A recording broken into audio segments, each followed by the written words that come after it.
So this is a cool way to understand electromagnetic technology, the kind of secret Tesla stuff. So anytime you make like a torus, you've basically created an electromagnetic object. Like it's a thing, it's not just the toroidal shape turns it from like a motion in the field, and it becomes a circular shape in the field, and so that creates an object. So when you make a magnetic toroidal field, you've created a magnetic object, and anything that's an object is existing on the surface of a field as well.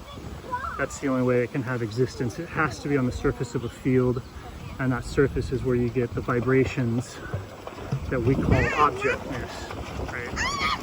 So when you create an object, it's on the surface of the field, and suddenly an object can affect the surface of the field because it's an object. Like if this was not in an object shape or a torus, like it's a kind of a literal torus, maybe any object is a toroidal shape. It's just a current in the field. It's not like an object, so you can't get these like resonant effects because objects create waves. So you get a magnetic field, and it starts to create magnetic waves, or it starts to interact with the surface that it's existing in. And so it's if you make the magnetic field at a particular density, it'll want to float in that magnetic surface. So that's where you get kind of levitation stuff. Or if you put it in the magnetic field and then you get the toroidal shape itself to kind of pulse or move, then you can cause release of energy, right? Normally when you see that release of energy in a classical sense, it's from something like pushing, or it's from the energy flowing. Here, the energy that you're doing, it's not flowing down the power line, it's just doing the torus shape, and then as you move the toroidal shape, it starts sending waves out through the ether.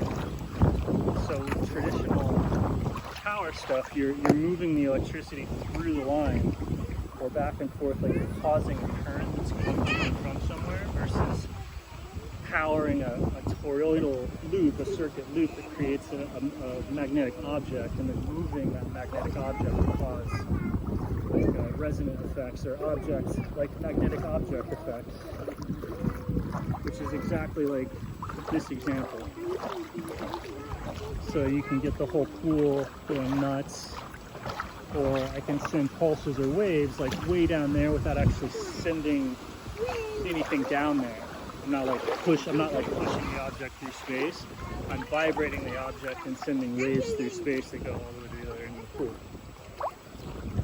And so if you just different densities of that, you have like magnetic propellers, you have magnetic floats, magnetic sinks, right? Like you can make a torus that's like heavier than the magnetic field, where it sinks. Like all sorts of different, like all the different types of kind of machines that you do, that you see mechanically, pulleys, levers, floats,